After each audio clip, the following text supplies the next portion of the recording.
사도신경으로 우리의 신앙을 하나님 앞에 고백합니다. 전능하사 천지를 만드신 하나님 아버지를 내가 믿사오며 그 외아들 우리 주 예수 그리스도를 믿사오니 이는 성령으로 잉태하사 동정녀 마리에게 나시고 본디오 빌라도에게 고난을 받으사 십자가에 못 박혀 죽으시고 장사한 지 사흘 만에 죽은 자 가운데서 다시 살아나시며 하늘에 오르사 전능하신 하나님 우편에 앉아 계시다가 저리로서 산자와 죽은 자를 심판하러 오시리라. 성령을 믿사오며 거룩한 공회와 성도가 서로 교통하는 것과 죄를 사하여 주시는 것과 몸이 다시 사는 것과 영원히 사는 것을 믿사옵나이다. 아멘. 오늘의 말씀 출애굽기 26장 1절에서 37절 말씀입니다. 너는 성막을 만들되 가늘게 꼰 배실과 청색, 자색, 홍색 실로 그룹을 정교하게 수놓은 10폭의 휘장을 만들지니 매 폭의 길이는 28규빗, 너비는 4규빗으로 각 폭의 장단을 갖게 하고 그 휘장 5폭을 서로 연결하며 다른 5폭도 서로 연결하고 그 휘장을 이을 끝폭가에 청색 고를 만들며 이어질 다른 끝폭가에도 그와 같이 하고 휘장 끝폭가에 고 쉰개를 달며 다른 휘장 끝폭가에도 고 쉰개를 달고 그 고들을 서로 마주보게 하고 금 갈고리 50개를 만들고 그 갈고리로 휘장을 연결하여 한 성막을 이룰지며 그 성막을 덮는 막 곧 휘장을 염소털로 만들되 11폭을 만들지며 각 폭의 길이는 30규빗, 너비는 4규빗으로 11폭의 길이를 갖게 하고 그 휘장 5폭을 서로 연결하며 또 6폭을 서로 연결하고 그 6째 폭 절반은 성막 전면에 접어 들이우고 휘장을 이을 끝폭가에 고 50개를 달며 다른 이을 끝폭가에도 고 50개를 달고 놋 갈고리 50개를 만들고 그 갈고리로 그 고를 꿰어 연결하여 한 막이 되게 하고 그 막 곧 휘장의 그 나머지 반 폭은 성막 뒤에 늘어뜨리고 막 곧 휘장의 길이에 남은 것은 이쪽에 1규빗, 저쪽에 1규빗씩 성막 좌우 양쪽에 덮어 늘어뜨리고 붉은 물들인 순양의 가죽으로 막의 덮개를 만들고 해 달의 가죽으로 그 윗 덮개를 만들지니라.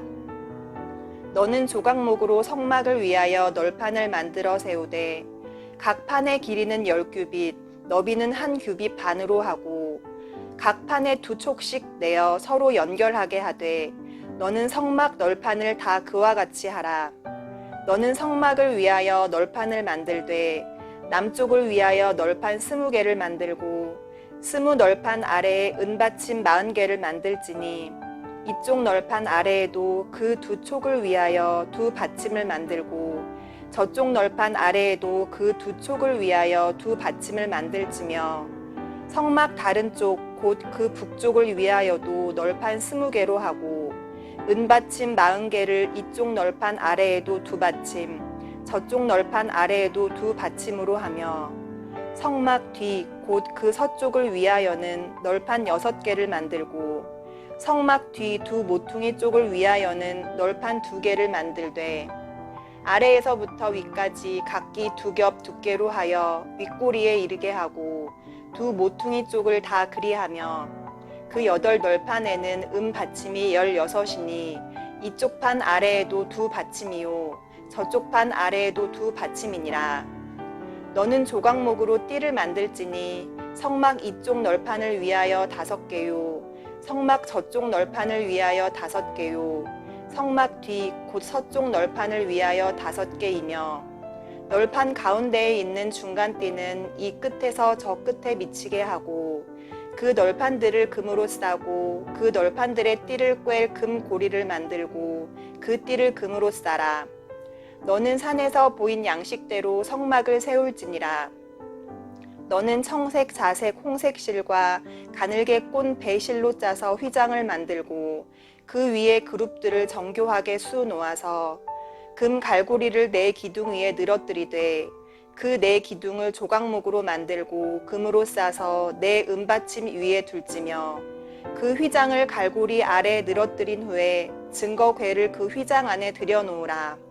그 휘장이 너희를 위하여 성소와 지성소를 구분하리라. 너는 지성소에 있는 증거궤 위에 속죄소를 두고 그 휘장 바깥 북쪽에 상을 놓고 남쪽에 등잔대를 놓아 상과 마주하게 할지며 청색, 자색, 홍색 실과 가늘게 꼰 배실로 수 놓아 짜서 성막문을 위하여 휘장을 만들고 그 휘장문을 위하여 기둥 5을 조각목으로 만들어 금으로 싸고 그 갈고리도 금으로 만들지며 또 그 기둥을 위하여 받침 5개를 노스로 부어 만들지니라. 오늘 우리가 읽은 하나님의 말씀은 성막 휘장과 또 회막의 벽, 지성소 휘장을 제작하는 방법을 하나님께서 말씀하고 계십니다.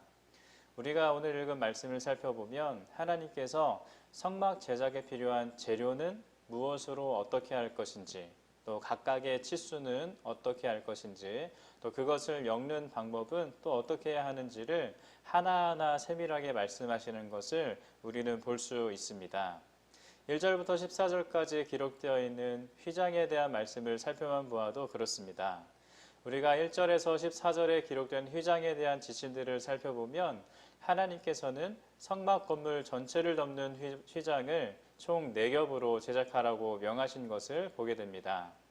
먼저 첫 번째 덮개인 휘장에 대한 지침을 살펴보면 하나님께서는 세마포 배실에 염색한 양모실인 청색, 자색, 홍색 실들을 섞어서 휘장을 만들라고 하셨는데 거기에는 그룹들을 정교하게 수놓도록 또한 말씀하셨습니다. 휘장의 재료와 디자인까지 말씀하신 것입니다. 뿐만 아니라 하나님께서는 휘장의 크기까지도 말씀하셨는데 가로 28규빗 또 세로 4규빗의 작은 크기의 휘장을 10장 만들고 또 그것을 다시 엮어서 총 20m에 이르는 첫 번째 덮개가 되는 휘장을 만들라고 하셨습니다. 두 번째 덮개도 마찬가지입니다. 두 번째 덮개가 되는 휘장의 재료는 염소털이었습니다. 역시 하나님은 염소털 휘장의 크기도 말씀하셨는데 그 크기가 첫째 휘장을 조금 덮을 만큼 컸습니다. 두 번째 휘장을 조금 더 크게 제작하라고 하신 것은 첫째 휘장을 보호하기 위한 목적이었습니다. 첫째 휘장에 사용된 휘장이 값비싼 고급 직물이었기 때문인데다가 또 그 내부를 습기나 바람에서 보호할 수 있는 염소털로 그 내부를 안전히 보호하기 위함이었습니다. 각종 재료와 치수 또 제작 방법만이 아니라 정확한 목적을 두고 세밀하게 제작하게 하셨다는 것이죠. 세 번째 휘장은 숫양의 가죽이었는데 역시 안쪽 덮개를 더 안전하게 감싸는 것이 목적이었고 같은 목적을 위해 마지막은 방수 기능을 갖추고 있는 해달의 가죽이 사용되었습니다. 또한 오늘 말씀에 기록되어 있지는 않지만 성막을 만드는 데 사용된 일꾼들도 단순히 열정만 있는 사람들이 아니라 재능을 겸비한 사람이 할 수 있도록 말씀하셨죠. 그렇게 하심으로 말미암아 휘장 하나를 만드는 데에도 하나부터 10까지 모든 것을 계획하시는 세밀함을 보게 하시는 것입니다. 여러분, 이처럼 하나하나 모든 것을 계획하시고 또 그 계획을 말씀하시는 하나님을 상상해 보시기 바랍니다. 마치 건축학 수업의 시간 같지 않았겠습니까? 하나님은 어떤 건축가나 디자이너에 비할 수 없을 만큼 완벽함과 치밀함을 보여주셨습니다. 세계 곳곳 그리고 우리나라 곳곳에는 너무나도 아름답게 그리고 정교하게 지어져 있는 탄성이 나오게 만드는 건물들이 참으로 많습니다. 얼마 전 서울을 가게 되었을 때입니다. 예전에는 서울 하면 생각나는 것이 63빌딩이었죠. 그런데 지금은 어떻습니까? 너무나도 아름답고 높은 건물들이 진리합니다. 그 건물들을 보고 있노라면 우리는 나라가 참 많이 발전했다라는 생각과 함께 어떻게 저렇게 아름답고 정교한 건물을 만들 수 있었을까? 이런 생각을 다 하게 되죠. 그런데 여러분, 생각해 보시길 바랍니다. 세상에 그 어떤 뛰어난 건축학자나 디자이너보다도 더욱 뛰어나신 비할 데 없으신 하나님께서 직접 계획하시고 말씀하신 성막은 얼마나 아름다웠을까요? 그런데 많은 학자들은 실제로 성막은 그리 아름답지만은 않았을 거라는 이야기를 합니다. 왜일까요? 성막의 제작의 가장 중요한 목적은 미관이 아니었기 때문입니다. 성막의 휘장을 만드는 과정만 보아도 그 사실이 명확해집니다. 하나님은 첫째 휘장은 하나님의 임재를 상징하는 장소에 직접 맞닿아 있는 만큼 고급 재료를 사용하게 하셨습니다. 그런데 그 다음부터 사용된 재료들은 철저하게 지성소와 성막을 안전히 보호할 수 있는 재료로 사용하게 하셨습니다. 내부의 습기를 방지할 수 있는 재료, 또 외부의 비바람을 막아주는 재료들을 사용하게 하신 것입니다. 그런데 이런 목적을 가지고 휘장들을 겹겹이 쌓게 되면 그 외관은 어떻게 될까요? 첫 번째 휘장이 그 가지고 있던 아름다움은 사라지고 칙칙한 마지막 덮개만 드러나 초라해 보이게 된다는 것입니다. 세상의 그 어떤 건축학자보다 뛰어나신 하나님께서 왜 이와 같이 성막을 만들라고 하셨을까요? 그것은 성막을 만드는 데 있어서 가장 중요한 것은 외관이 아닌 내부에 있었기 때문입니다. 그 어떤 것보다 지성소를 보호하는 것이 우선이었기 때문입니다. 우리 주님께서는 겉만 번지르르한 것을 철저히 배격하셨습니다. 마태복음 23장 27절은 이렇게 말합니다. 화 있을진저 외식하는 서기관들과 바리새인들이여 회칠한 무덤 같으니 겉으로는 아름답게 보이나 그 안에는 죽은 사람의 뼈와 모든 더러운 것이 가득하도다. 무엇을 말씀하신 것입니까? 속은 부실하여 썩어가는데도 겉으로만 아름답게 치장하는 것을 꾸짖으시는 것입니다. 바리새인들과 서기관들은 저마다 자신들이 신실한 삶을 살고 있으며 또 하나님의 뜻을 누구보다도 잘 따른다고 자신하였습니다. 그리고 그것을 자랑하기 위해서 많은 사람들 앞에서 큰 소리로 기도하는 모습을 보이기도 하였습니다. 대부분의 유대인들은 그런 모습을 보며 참으로 신실하다고 칭찬할 수는 있었을 겁니다. 그러나 예수님은 뭐라고 하시는 것입니까? 그들의 안에 또 그들의 중심에 더러움이 가득하다는 것입니다. 내면의 아름다움이 중요한 것이지 내면의 아름다움이 갖추어지지 않은 외관은 아무런 의미가 없던 것입니다. 사랑하는 성도 여러분, 하나님이 거하시는 성전은 겉보다 속이 정결하고 탄탄해야 하는 것입니다. 사람들은 겉모습을 보고 세상의 아름다운 건물들을 찬양할 수는 있어도 하나님은 성막 내부에 있는 정결함과 중심을 보시는 것입니다. 그러니 오늘 성령 하나님께서 거하시는 우리는 어떻게 해야 하겠습니까? 사람의 눈을 의식하며 사람들에게 자랑하기를 일삼았던 그 바리새인과 같은 모습을 다 버리고 오직 하나님만을 바라보며 우리 내면의 아름다움과 정결함을 위해서 힘써야 할 줄로 믿습니다. 하나님께서 그렇게 중요시 여기시는 여러분들의 중심은 오늘 어떻습니까?